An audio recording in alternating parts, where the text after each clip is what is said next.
భోగ వసంతరాయుడుగనే వచ్చి దుష్ట శిక్షణ అప్పుడు చేస్తాను.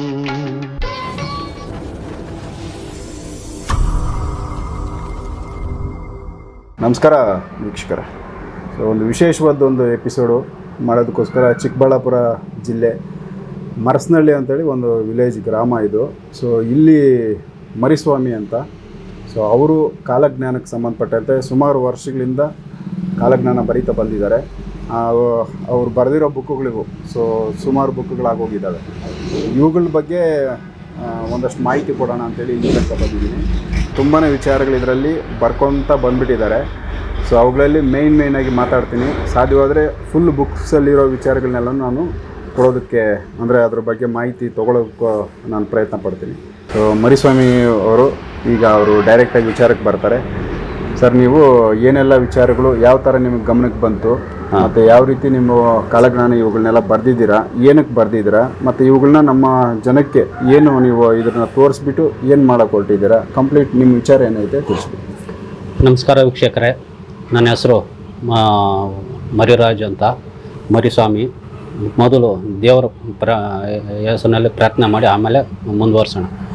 ಓಂ ನಮೋ ಶ್ರೀ ವಿಘ್ನೇಶ್ವರಾಯ ನಮಗ, ಓಂ ನಮೋ ಶ್ರೀ ಶ್ರೀ ವೆಂಕಟರಮಣ ಸ್ವಾಮಿಯೇ ನಮಗ, ಓಂ ನಮೋ ಶ್ರೀ ವೀರಭೋಗ ವಸಂತರಾಯ ಸ್ವಾಮಿಯೇ ಕಲ್ಕಿ ಸ್ವಾಮಿಯೇ ನಮಗ, ಓಂ ನಮೋ ಮುಕ್ಕೋಟಿ ದೇವತಾಯ ನಮಗ, ಓಂ ನಮೋ ಶ್ರೀ ಆಂಜನೇಯ ಸ್ವಾಮಿಯೇ ನಮಗ, ಓಂ ನಮೋ ಶ್ರೀ ಶನಿ ಮಹಾತ್ಮಾತಿ ಸ್ವಾಮಿಯೇ ನಮಗ, ಓಂ ನಮೋ ಸುಬ್ರಹ್ಮಣ್ಯೇಶ್ವರಾಯ ನಮಗ. ನನ್ನ ಹೆಸರು ಮರಿರಾಜು ಅಂತ. ಈಗ ಮೊದಲು ಇದೇ ಸ್ವದೇಶಿ ಮೀಡಿಯಾದಲ್ಲೇ ಸುಮಾರು ಅಂದರೆ ಒಂದು 2 ವರ್ಷದಿಂದೆಲ್ಲ ಪರಿಚಯ ಆಗಿದ್ದೆ. ಕೆಲವರು ಬುಕ್ಗಳು ತೋರಿಸು ಅಂತ ಕಾಮೆಂಟ್ ಮಾಡಿದರು. ಅದಕ್ಕೋಸ್ಕರಗೆ ಅವ್ರು ಅರವಿಂದ್ ಸರ್ ಅವ್ರನ್ನ ಇಲ್ಲಿಗೆ ಬಪ್ಪ ಅವ್ರಿಗೆ ಬುಕ್ಗಳು ತೋರಿಸ್ಬೇಕು, ಸತ್ಯ ಅನ್ನೋದು ಪ್ರಮಾಣ ಮಾಡಿ ಹೇಳ್ಬೇಕು ಅಂತ ಇಲ್ಲಿಗೆ ಕರೆಸಿದ್ದೀನಿ ನಮ್ಮ ಮನೆ ಹತ್ರಕ್ಕೆ. ನಾನು ಹೇಳೋದೆಲ್ಲ ಭಗವದ್ಗೀತೆ ಮೇಲೆ ಪ್ರಮಾಣ ಮಾಡಿ ಹೇಳ್ತಾ ಇದ್ದೀನಿ. ಯಾರು ಮೋಸ ಹೋಗಬೇಡ್ರಿ. ನೋಡಿ, ಭಗವದ್ಗೀತೆ ಅಲ್ಕೋ ಶನಿಮಾತ್ಮ ಸ್ವಾಮಿ ದೇವಸ್ಥಾನದಲ್ಲಿ ತೆಗಿಬೇಕು ಅಂತ ಎಷ್ಟೋ ಪ್ರಯತ್ನ ಮಾಡಿದ್ವಿ, ಆದರೂ ಬಾಗಿಲು ಬೀಕ ಯಾರೂ ಕೊಡಲಿಲ್ಲ. ಇರಲಿ ನೋಡಿ, ಭಗವದ್ಗೀತೆ ಮೇಲೆ ನಾನು ಪ್ರಮಾಣ ಮಾಡಿ ಹೇಳ್ತಾ ಇದ್ದೀನಿ. ಇದು ರಿಯಲ್ಲಾಗಿ ನಾನೇ ಬರೆದಿರುವಂತಹ ಕಾಲಜ್ಞಾನ.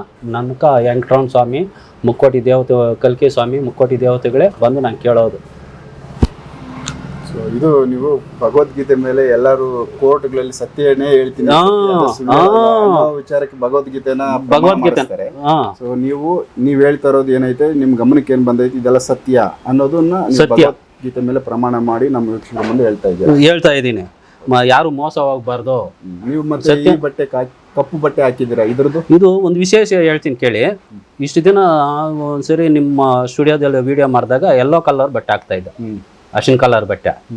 ಈ ಕಣ್ಣು ದೃಷ್ಟಿ ಜಾಸ್ತಿ ಆಗಿರೋದ್ರಿಂದ ಶನಿಮಾತ್ಮ ಸ್ವಾಮಿನೂ ಅಯ್ಯಪ್ಪ ಸ್ವಾಮಿ ಬ್ಲ್ಯಾಕ್ ಬಟ್ಟೆ ಹಾಕು, ಇಲ್ಲಾಂದ್ರೆ ಕಪ್ಪು ಬಟ್ಟನ್ನ ಹಾಕು ಅಂತ ಹೇಳಿದಕ್ಕೆ ಕಪ್ಪು ಬಟ್ಟು ಕಾಣಿಸಲ್ಲ, ಅದರಿಂದ ಬ್ಲ್ಯಾಕ್ ಬಟ್ಟೆ ಹಾಕ್ಸಿದಾರೆ ನಂಗೆ.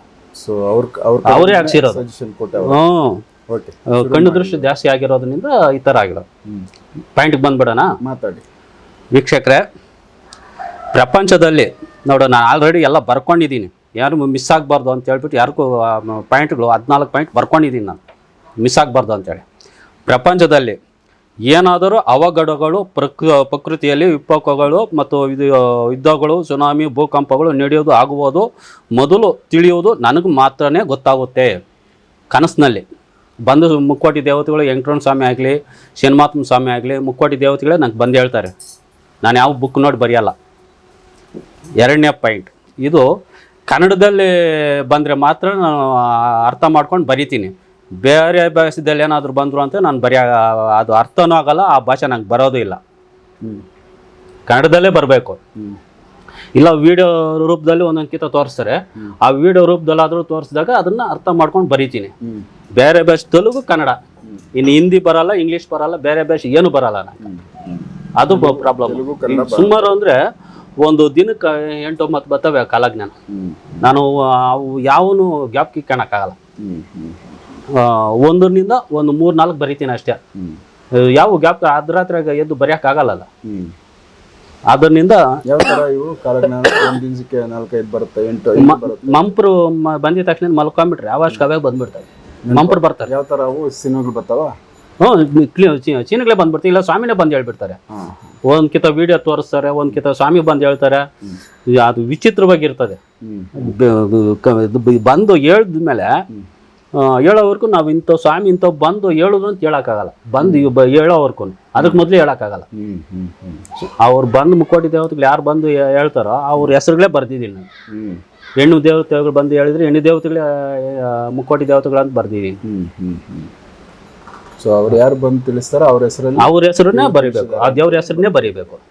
ಶನಿಮಹಾತ್ಮ ಸ್ವಾಮಿ ಬಂದು ಹೇಳ್ತಾರೆ, ವೆಂಕಟರಮಣ ಸ್ವಾಮಿ 90% ವೆಂಕಟರಮಣ ಸ್ವಾಮಿನೇ ಬಂದು ಹೇಳೋದು. ನಂಗೆ ಮಾಯಪ್ಪನೇ ನಂಗೆ ಬಂದು ಬರಿ ಅಂತೇಳಿ ಕೈ ಶಾಸ್ತ್ರ ಬಂದಿತ್ತು, ಮಕ ನೋಡೋದು ಹೇಳೋದು ಬಂದಿತ್ತು.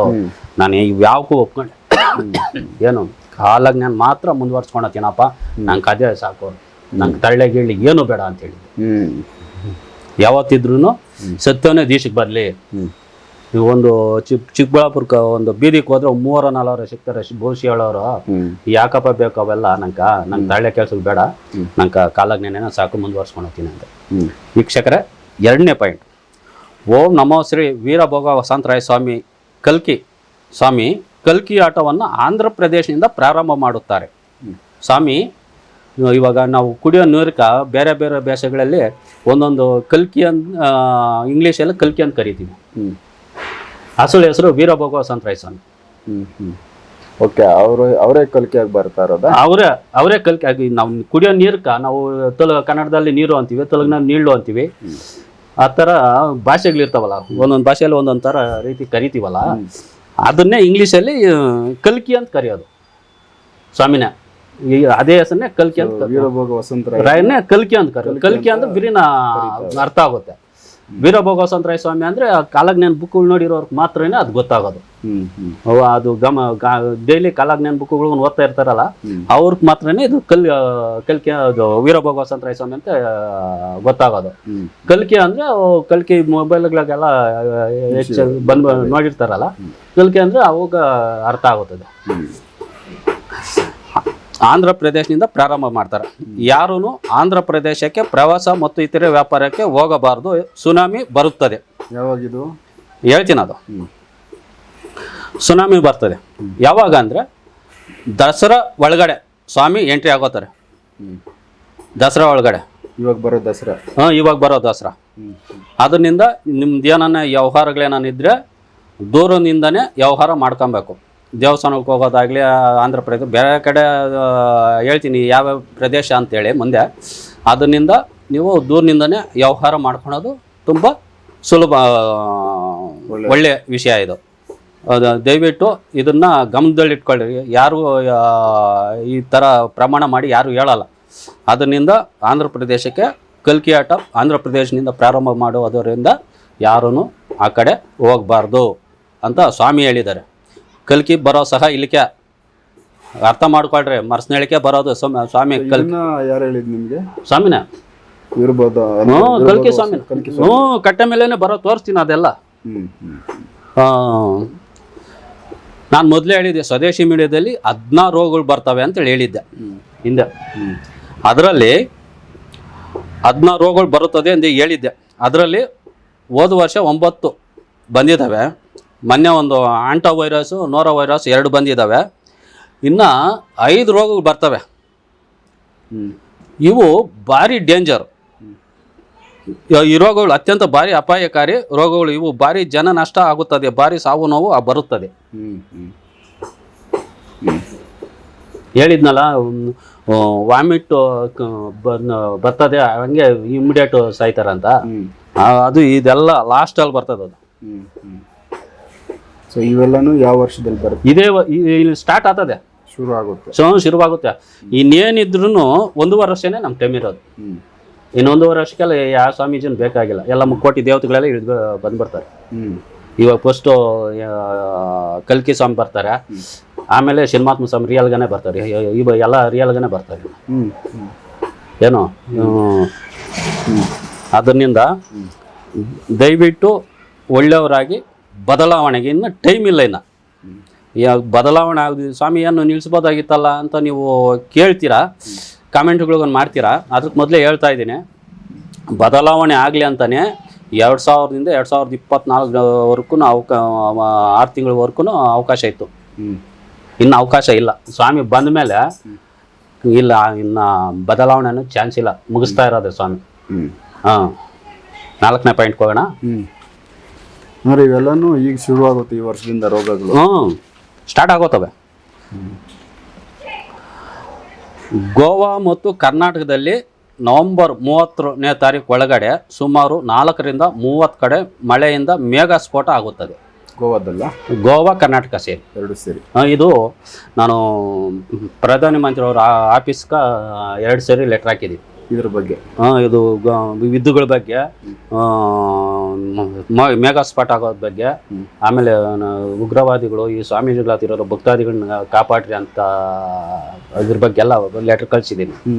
ಅದು ಇದುವರೆಗೂ ಬಂದಿಲ್ಲ ನಂಗೆ, ರಿಪ್ಲೈ ಬಂದಿಲ್ಲ. ನೀವು ನವೆಂಬರಲ್ಲಿ ಏನಂತ ಅವ್ರದ್ದು ಪ್ರಧಾನಮಂತ್ರಿ ಕಚೇರಿಗೆ ಕಚೇರಿ ಅಡ್ರೆಸ್ ಕಳ್ಸಿದ್ದೀನಿ. ಕೊರಿಯರ್ ಮಾಡಿದ್ದೀರಾ? ಇದು ಪೋಸ್ಟ್ ಆಫೀಸ್ ರಿಜಿಸ್ಟರ್ ಪೋಸ್ಟ್. ದಯವಿಟ್ಟು ಗೋವಾ ಮತ್ತು ಕರ್ನಾಟಕ ಅಂದರೆ ಕೃಷ್ಣಾ ನದಿ ಬರ್ತದಲ್ಲ, ಅಲ್ಲಿ ಭಾರಿ ಎಚ್ಚರಿಕೆಯಿಂದ ಇರಬೇಕು. ಅಲ್ಲಿ ಅಷ್ಟೇ. ಆಮೇಲೆ ತುಂಗಭದ್ರಾ ಡ್ಯಾಮು, ಅಲ್ಲಿ ಬ್ರಿಡ್ಜ್ ಕಟ್ಟಬೇಕಲ್ಲಿ. ಈಗ ಆನೆ ಮುಂದೆ ಡೆಲ್ಲಿ ಎಲ್ಲ ರಾಜಕೀಯ ಮಾಡೋಕ್ಕಾಗಲ್ಲ, ಆನೆಗೊಂದಿಗೆ ಬರ್ಬೇಕಾಗ್ತದೆ. ಹಂಪಿ ಹತ್ರ ಅಲ್ಲಿ ಬ್ರಿಡ್ಜ್ ಕಟ್ಟಬೇಕು. ಯಾವಾಗ ಅದು ಏನು ಇನ್ನು ಆ ಥರದಲ್ಲಿ ಆಗೋತದೆ. ಚೀನಾದಲ್ಲಿ ಡ್ಯಾಮ್ ಐತಲ್ಲ, ಅದು ಹೊಡಿತದೆ ಅಂತೇಳಿ ಹೇಳಿದ್ದಾರೆ. ಚೀನಾ ಡ್ಯಾಮ್ ಹೊಡಿತದೆ. ಆಮೇಲೆ ಗಂಗಾ ನದಿ, ಯಮುನಾ ನದಿ, ಗೋದಾವರಿ ನದಿ ಉಗ್ರ ರೂಪ ತೋರಿಸ್ತಾರೆ. ಅಲ್ಲಿ ಏನು ಮಾಡೋಕ್ಕಾಗಲ್ಲ. ಭೂಕಂಪ, ನೀರು ಇವೆಲ್ಲ ಸ್ಟಾರ್ಟ್ ಆಗೋತವೆ. ಅಲ್ಲಿ ಜೀವನ ಮಾಡೋಕ್ಕೆ ಕಷ್ಟ. ಇಲ್ಲಿಗೆ ಬಂದ್ಬಿಡ್ತಾವೆ ನೀರು. ಹೌದಾ? ಇಲ್ಲಿಗೆ ಬಂದ್ಬಿಡ್ತಾವೆ ನೀರು. ಓಕೆ, ನೀರು ತುಂಬುತ್ತೆ. ಏನು ಮಾಡೋಕ್ಕಾಗಲ್ಲ. ಅವಾಗ ಏನು ಆನೆಗೊಂದಿದ್ದ ಹತ್ರಕ್ಕೆ ಬರಬೇಕು. ಅಲ್ಲಿ ಇದು ತುಂಗಭದ್ರಾ ಡ್ಯಾಮ್ ಐತಲ್ಲ, ಅದು ನದಿದು ಹತ್ರ ಬ್ರಿಡ್ಜ್ ಕಟ್ಟಬೇಕಂತ. ಓಕೆ, ಅಂದ್ರೆ ನದಿ ನೀರು ಅದು ಒಡೆದೋಗುತ್ತಾ, ಇಲ್ಲಾಂದ್ರೆ ಅದು ಹಂಗೆ ಸರ್? ಬ್ರಿಡ್ಜ್ ಕಟ್ಟಿದ್ರೆ ಉಳಿತದೆ, ಬ್ರಿಡ್ಜ್ ಕಟ್ಟಿಲ್ಲ ಅಂದ್ರೆ ಹೊಡೆದೋಗ್ತದೆ. ಇನ್ನು ಹೋಗಕ್ಕೆ ಬರೋಕ್ಕೆ ದಾರಿ ಬೇಕಲ್ಲ. ಅದರಿಂದ ಪ್ರಜೆಗಳು ಜಾಗ್ರತೆ ತೆಗೆದುಕೊಬೇಕು. ಇದು ಯಾವಾಗ ಆಗುತ್ತೆ ಮೇಘ ಸ್ಫೋಟ? ನವೆಂಬರ್ 30ನೇ ತಾರೀಕು ಒಳಗಡೆ ಇದೇ ವರ್ಷ. ಸೊ ಇದು ಮಹಾರಾಷ್ಟ್ರ ಮತ್ತೆ ಕರ್ನಾಟಕ, ಗೋವಾ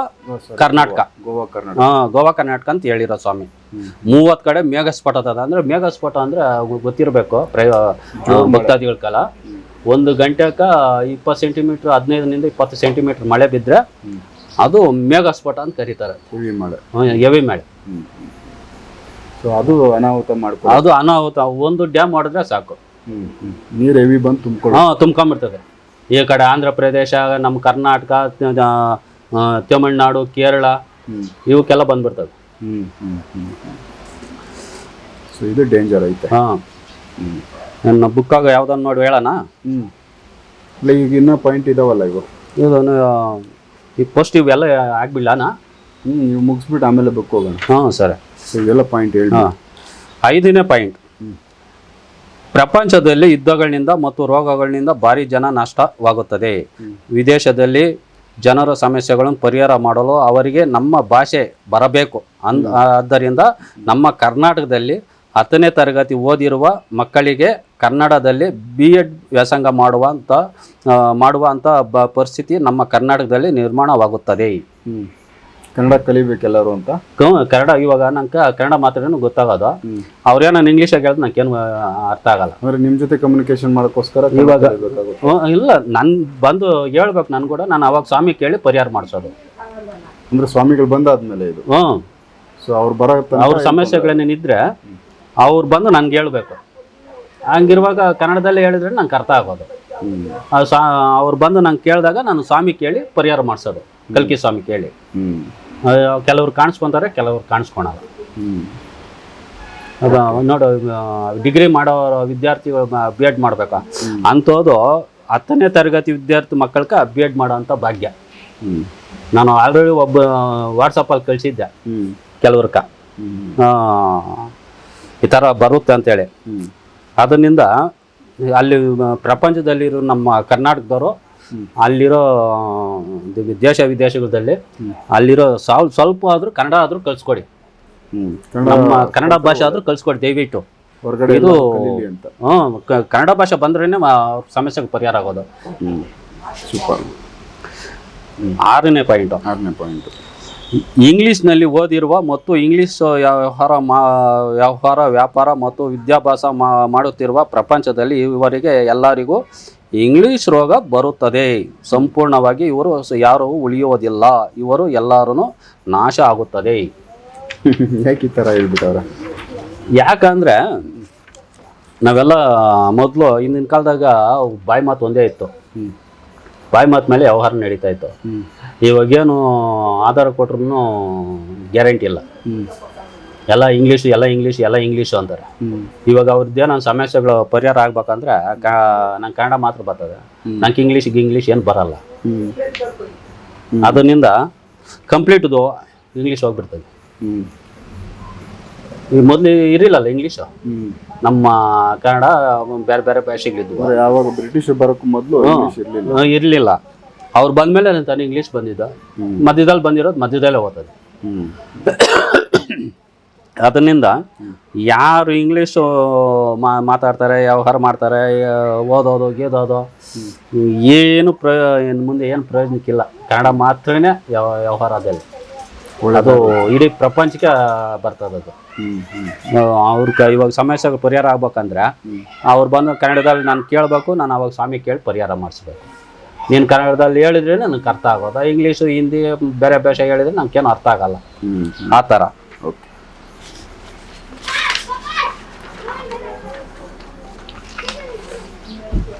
7ನೇ ಪಾಯಿಂಟು, ಕಲ್ಕಿ ಸ್ವಾಮಿ ಕಲ್ಕಿ ಆಟವನ್ನು ಪ್ರಾರಂಭ ಮಾಡುವುದರಿಂದ ಶತ್ರುಗಳು ಅನ್ಯಾಯ ಅಧರ್ಮದ ದಾರಿಯಲ್ಲಿ ಯಾರೇ ಆಗಲಿ ಎಲ್ಲೇ ಇದ್ದರೂ ಸಹ ಕಲ್ಕಿ ಸ್ವಾಮಿ ನಾಶ ಮಾಡುತ್ತಾರೆ.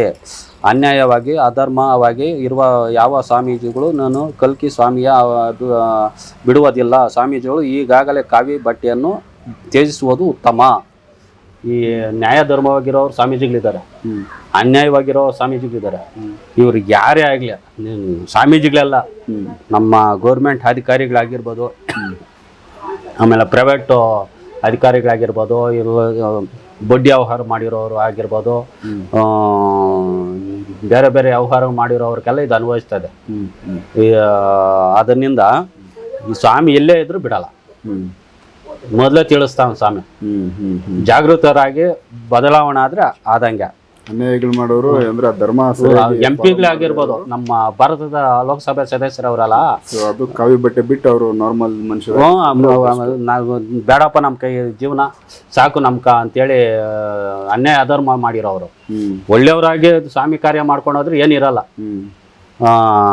ಅಧರ್ಮದಾಗಿ ನಡ್ಕೊಂಡು ಇದು ಮಾಡ್ಕೊಂಡು ಇರ್ತಾರಲ್ಲ, ಅವ್ರಿಗೆ ಇದು ಎಫೆಕ್ಟ್ ಆಗ್ತದೆ.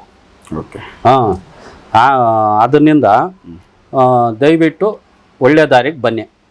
ಇದನ್ನು ವೆಂಕಟರಾಯಣ ಸ್ವಾಮಿ ಹೇಳಿರೋದು, ಕಲ್ಕಿ ಸ್ವಾಮಿ. ಅದನ್ನ ದಯವಿಟ್ಟು ನೀವು ಸ್ವಲ್ಪ ಅರ್ಥ ಮಾಡ್ಕೊಳ್ರಿ. ನಾನು ಬೇಕು ಅಂತ ಹೇಳ್ತಾ ಇಲ್ಲ, ನಾನು ಭಗವದ್ಗೀತೆ ಮೇಲೆ ನೋಡಿ ಪ್ರಮಾಣ ಮಾಡಿ ಹೇಳ್ತಾ ಇದ್ದೀನಿ. ಸ್ವಾಮಿ ಬಂದು ಹೇಳಿರೋದಕ್ಕೆ ನಾನು ಹೇಳ್ತಾ ಇರೋದು. ಇಲ್ಲಾಂದರೆ ನಾನು ಇವನ್ನ ಕರೆಸ್ಕೊಂಡು ವೀಡಿಯೋ ಮಾಡೋಂಥ ಅವಶ್ಯಕತೆ ನನಗಿಲ್ಲ. ದಯವಿಟ್ಟು ಅರ್ಥ ಮಾಡ್ಕೊಳ್ರಿ. ಏನು ಕೇಳ್ತಾ ನಿಮ್ಮ ಒಳ್ಳೇದಕ್ಕೆ ನಾನು ಹೇಳ್ತಾ ಇರೋದು, ಒಳ್ಳೆಯವರಾಗಿ ಬದಲಾವಣೆ ಆಗಿ. 8ನೇ ಪಾಯಿಂಟು, ಸುನಾಮಿ ಬರುತ್ತದೆ. ಕರ್ನಾಟಕ, ಕೇರಳ, ತಮಿಳುನಾಡು, ಆಂಧ್ರ ಪ್ರದೇಶ, ತೆಲಂಗಾಣ ಅಪಾಯವಾಗುತ್ತದೆ. ಇದರಲ್ಲಿ ನಮ್ಮ ಕರ್ನಾಟಕ ಸುನಾಮಿಯಿಂದ ಯಾವುದೇ ರೀತಿಯ ಅಪಾಯ ಆಗುವುದಿಲ್ಲ. ನಮ್ಮ ಕರ್ನಾಟಕ ಸೇಫ್ ಆಗುತ್ತದೆ. ನಾವು ಅದೃಷ್ಟವಂತರು. ಸೊ ಇದು ಯಾವಾಗ ಬರುತ್ತೆ? ಇದು ದಸರಾ ಒಳಗಡೆ ಅದು. ಆ ಸುನಾಮಿ ಬಂದಾಗೆ ಸ್ವಾಮಿ ಬರೋದು. ಸುನಾಮಿ ಬಂದಾಗೆ ಸ್ವಾಮಿ ಬರೋದು. ಅದರಿಂದ ಸ್ವಲ್ಪ ಜಾಗ್ರತೆ ಬೀಳೋದು ಉತ್ತಮ. ದಯವಿಟ್ಟು ನೀವು ಇದು ಮಾಡ್ದಿರಾ ಸ್ವಲ್ಪ ಸುರಕ್ಷಿತ ತೆಗೆದುಕೊಳ್ಳೋದು ಉತ್ತಮ. 9ನೇ ಪಾಯಿಂಟು, ಮುಂದಿನ ದಿನಗಳಲ್ಲಿ ಅತ್ಯಂತ ಭಾರಿ ಸಾವಿನೋವುಗಳು ಉಂಟಾಗುತ್ತವೆ. ಸುಮಾರು 100ಕ್ಕೆ 75% ಜನರು ನಷ್ಟ. 75% ಇವಾಗ ಉಳಿಯಲ್ಲ. ಇದ್ರ ಇನ್ನೂ ಒಂದು ಪಾಯಿಂಟ್ ಇದರಲ್ಲೇ ಸ್ವಾಮಿ ಕಲ್ಕಿ ಸ್ವಾಮಿ ಒಂದು ಮನೆಗೆ ಇಬ್ಬರನ್ನ ಉಳಿಸ್ತೀನಿ ಅಂತ ಹೇಳಿದ್ದಾರೆ. ಒಂದು ಮನೆಗೆ. ಹಾಂ, ನಾನು ಮೊದಲು ಹೇಳಿದ್ದು ಒಂದು 20-25 ಜನಕ್ಕೆ ಹೇಳಿದ್ದೀನಿ. ಆವಾಗ ಏನಾಗ್ತದೆ ಅಂದರೆ ಪಾಪ ಮೂಗು ಜೀವಗಳು ಇರ್ತವೆ, ಪ್ರಾಣಿಗಳು. ಪ್ರಾಣಿಗಳ. ಇವಾಗ ಈ ಊರು ಒಂದು 5 ಊರು ಆದರೆ ನಾನು ಹೇಳ್ಬೋದು, ಇಲ್ಲ ವಿಡಿಯೋ ಮುಖಾಂತರ ಹೇಳ್ಬೋದು, ಬಿಟ್ಬಿಡ್ರಿ ಆ ಟೈಮ್ನಾಗ ಅಂತೇಳಿ ಹೇಳ್ಬೋದು. ಅದರಿಂದ ಎಲ್ಲ ಕಡೆನೂ ಅರ್ಥ ಮಾಡ್ಕೊಳಲ್ಲ. ಅದರಿಂದ ಏನು ಸ್ವಾಮಿ ಏನು ಮಾಡ್ತಾ ಇದ್ದಾರೆ, ಒಂದು ಮನೆಯಾಗ ಇಬ್ಬರು ಉಳಿಸ್ತಾರೆ ಅಷ್ಟೇ. ಯಾಕಂದ್ರೆ ಮನೆಯಲ್ಲಿ ಗೋಜು ಪಾಪ ಅವು ಪ್ರಾಣ ಅವೇನು ಮಾಡಿದ್ವು, ಅದರಿಂದ ಒಂದು ಮನೆಯಾಗ ಇಬ್ಬರನ್ನ ಉಳಿಸ್ತಾ ಇದ್ದಾರೆ.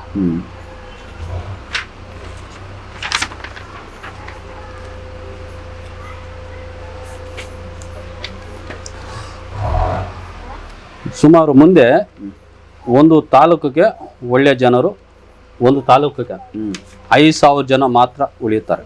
ಒಂದು ತಾಲೂಕಲ್ಲಿ, ಒಂದು ತಾಲೂಕು ತುಂಬ ಕಡಿಮೆ ಆಯ್ತಲ್ಲ. ಹಾಂ, ಉಳಿತಾರೆ, ಪ್ರಾಣವನ್ನು ಉಳಿಸ್ಕೊಳ್ಳುತ್ತಾರೆ. ಅದೇ ಹೇಳಿದ್ನಲ್ಲ, ಒಂದು ಮನ್ಯಾಗ ಇಬ್ಬರನ್ನ ಅಂತೇಳಿ, ಆ ಗೌಜು ಇದರಿಂದ ಇಬ್ಬರು ಒಂದು ಮನೆಗೆ ಉಳಿತಾವ್ರೆ. ರಾಜಕೀಯದಲ್ಲಿ ಮುಂದೆ ರಾಜಕೀಯ ಮಾಡೋಕ್ಕಾಗಲ್ಲ, ರಾಜಕೀಯನೇ ಬದಲಾವಣೆ ಆಗ್ತದೆ. ರಾಜಕೀಯದಲ್ಲಿ ಮುಂದೆ ತಾಲೂಕಿನಲ್ಲಿ ಪದವಿ MLA ಪದವಿ ಅದು ಉಳಿಯೋದಿಲ್ಲ, ಜನ ಇರಬೇಕಲ್ಲ. ಹೌದು. ಹಾಂ, ಜಿಲ್ಲೆ ಮಟ್ಟದ ಪದವಿ MP ಪದವಿ ಮಾತ್ರ ಉಳಿಯುತ್ತದೆ. ಮುಂದೆ ಪ್ರಧಾನ ಮಂತ್ರಿ ಇರ್ತಾರೆ, CM ಇರ್ತಾರೆ, ಮುಖ್ಯಮಂತ್ರಿಗಳಿರ್ತಾರೆ, MP ಪದವಿ ಇರಲ್ಲ. ಇವು ಗ್ರಾಮ ಪಂಚಾಯತಿ ಅವು ಇರಲ್ಲ. ಈ MP ಸಾಕಲ್ಲ, ಜನಸಂಖ್ಯೆ ಕಮ್ಮಿ ಇರ್ತದೆ, ಪ್ರಾಬ್ಲಮ್ಸ್ ಕಮ್ಮಿ ಇರ್ತದೆ. ಎಲೆಕ್ಷನ್ ಇರಲ್ಲ, ನೇಮಕ ಮಾಡೋದು ಅಷ್ಟೇ. 2 ಟೂವಲ್ ಹಾಕಿದ್ರೆ ಅವ್ರಿಗೆ ಟಿಕೆಟ್. ಆ ಥರ 10ನೇ ಪಾಯಿಂಟು, ದಸರಾ ಹಬ್ಬದ ಒಳಗಡೆ ಆಗಲಿ ಹೊರಗಡೆ ಆಗಲಿ ಭಾರಿ ಯುದ್ಧ ನಡೆಯುತ್ತದೆ. ನಮ್ಮ ಭಾರತದಲ್ಲೇ ಸಹ ಯುದ್ಧ ನಡೆಯುತ್ತದೆ. ಸುಮಾರು ಅಂದರೆ 20ರಿಂದ 30 ದೇಶಗಳು ಯುದ್ಧಕ್ಕೆ ಇಳಿತಾವೆ ಇನ್ನು ದಸರಾ ಒಳಗಡೆ. ಅಂದರೆ ಇದು 3ನೇ ಮಹಾಯುದ್ಧ ಅನ್ನೋ ಥರ. ಯಾವುದನ್ನ ಒಂದು ದೇಶ ನಾಶ ಆಯಿತು ಅಂದರೆ ಅದು 3ನೇ ಪ್ರಪಂಚ ಯುದ್ಧನೇ ಲೆಕ್ಕ. ತುಂಬ ಇದು ಇದೇ ವರ್ಷದಲ್ಲ. ಹಾಂ, ದಸರಾ ಒಳಗಡೆನೆ. ಆ ಥರ ಏನು ವಾತಾವರಣ ಕಾಣಿಸ್ತಾ ಇಲ್ಲ ಈಗ, ಸೈಲೆಂಟಾಗಿ ಐತೆ. ಇಲ್ಲ, ಇದು ಒಳಗಡೆ ನಡೀತಾ ಐತೆ. ಇನ್ನೊಂದು ವಿಷಯ ಏನಂದರೆ, ಈ ಇಸ್ರೇಲ್ ದೇಶ ಆಯ್ತಲ್ಲ, ಇಸ್ರೇಲ್ ಟರ್ಕಿಯವರು ಇಸ್ರೇಲ್ ಮೇಲೆ ಯುದ್ಧ ಮಾಡ್ಬೇಕಂತ ಕಾಯ್ತಾವ್ರೆ. ಇವೆರಡು ಮುಟ್ಕೊಂಡ್ರೆ ಎಲ್ಲ ಸ್ಟಾರ್ಟ್ ಆಗುತ್ತದೆ. ಯಾಕಂದ್ರೆ ಟರ್ಕಿ ನಾಟೋ ದೇಶದಲ್ಲಿ ಐತೆ, ಅಮೆರಿಕನ್ ನಾಟೋ ದೇಶದಲ್ಲಿ ಇತ್ತು, ಅದು ಹೊರಗಡೆ ಬಂದ್ಬಿಡ್ತು. ಸೊ ಹಂಗಾಗಿ ಒಂದು ಅದು ಅದ್ರ ಮೇಲೆ ಯುದ್ಧ ಬಂದ್ರೆ ನಾಟೋ ದೇಶಕ್ಕೆ ಸಂಬಂಧಪಟ್ಟವ್ರು ಎಲ್ಲರೂ ಅವ್ರು ಬೇಕು ಅಂತಾನೆ ಕಿರಿಕಿರಿ ಇದು ಮಾಡ್ಕೊಂಡು ಇದಕ್ಕೆ ಇದು ಮಾಡೋಗ್ತಾರೆ. ಭಾಗ ಯುದ್ಧ ನಡೀತದೆ. 2ನೇ ಭಾಗ ರೋಗಗಳು ಬರುತ್ತದೆ. 3ನೇ ಭಾಗ ಸುನಾಮಿ, ಭೂಕಂಪಗಳು, ಜಲಪ್ರಳಯಗಳು ಆಗುತ್ತದೆ. 4ನೇ ಭಾಗ ಕಲ್ಕಿ ಆಟವನ್ನು ಪ್ರಾರಂಭ ಆಗುತ್ತದೆ. ಅಕ್ಟೋಬರ್ 10ನೇ ತಾರೀಕು ಸ್ವಾಮಿ ಕಲ್ಕಿ ಆಟವನ್ನು ಶುರು ಮಾಡ್ತಾರೆ. ಈ ವರ್ಷ ಅಕ್ಟೋಬರಿಂದ ಕಲ್ಕಿ ಆಟ ಶುರು ಮಾಡ್ತಾರೆ. ಯಾಕಂದರೆ ನಾವು ಮುಂದ್ಗಡೆನೆ ಅವ್ರ ವಿಚಾರನ ತಿಳಿಸ್ತಾ ಇದ್ದೀವಿ. ಯಾರು ತಿಳಿಸೋಕೆ ಅಂಥ ವಿಚಾರ ತಿಳಿಸ್ತಾ ಇದ್ದೀವಿ. ಇನ್ನು ನಾವು ಇವರು ಪ್ರೇಕ್ಷಕರು ಅರ್ಥ ಮಾಡ್ಕೊಬೇಕು, ಯಾವ ಸತ್ಯ ಯಾವುದು ಸುಳ್ಳು ಅಂತ. ನನ್ನನ್ನು ಕಾಪಾಡ್ಕೊಬೇಕಾಗಿರೋದು ಅವರೇ. ಇನ್ನು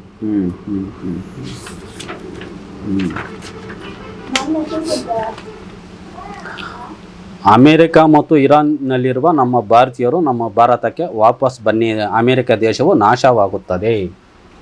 ಓಕೆ, ಇದು ಯಾವಾಗ? ಇದೇ ವರ್ಷದಲ್ಲೇ ದಸರಾ ಒಳಗಡೆ ಎಂಟ್ರಿ ಆಗೋದು, ಯುದ್ಧ ಸ್ಟಾರ್ಟ್ ಆಗುತ್ತದೆ. ನಮ್ಮ ಏನು ಇವಾಗ ಅಮೇರಿಕದಲ್ಲಿರುವವರು ನಮ್ಮ ಭಾರತಕ್ಕೆ ಬಂದ್ಬಿಡ್ಬೇಕು ವಾಪಸ್, ಯುದ್ಧ ಸ್ಟಾರ್ಟ್ ಆಗುತ್ತದೆ. ನಾನು ಹೋದ ಸರಿನೂ ಹೇಳಿದ್ದೆ, ಗಂಡು ಮೂಟೆ ಕಟ್ಕೊಂಡು ವಾಪಸ್ ಬರ್ತಾರಂತೇಳಿ. ಅದು 39ನೇ ಪುಟದಲ್ಲಿ ಐತೆ, ತೋರಿಸ್ತೀನಿ ನಾನು ನಿಮಗೆ.